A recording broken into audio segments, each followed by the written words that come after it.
আসসালামু আলাইকুম রহমতুল্লাহি ওয়া বারাকাতুহু। এই দেখেন চাঁদপুর ডাকাতিয়া নদীর পাশে কত বড় এরিয়া নিয়ে এখানে একজন রাজনৈতিক নেতার বাড়ি।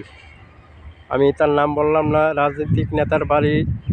কত বড় এরিয়া তার বাড়ি।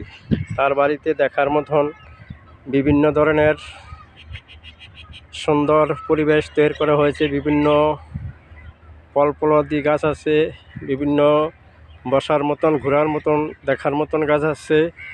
আমি এখানে নেটের বেড়া আছে, নেটের বেড়ার অপর সাইড থেকে ভিডিও করলাম আপনাদেরকে দেখানোর জন্য।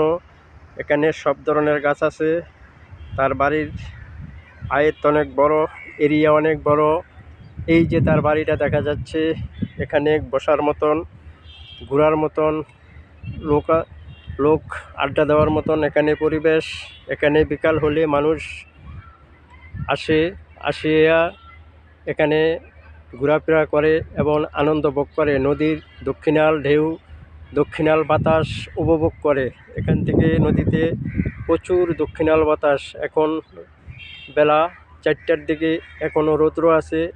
কিছুক্ষণ পরে রৌদ্র কমে গেলে মানুষ এখানে আসবে, এখানে আসিয়া ঘুরিয়া বেড়াতে আসবে, এখানে ঘুরবে।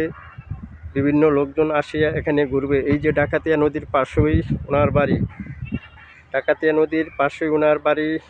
এই দেখেন, একবার বর্ষাকাল হলে এই যে সিঁড়ির গোড়ায় পানি এসে পড়ে।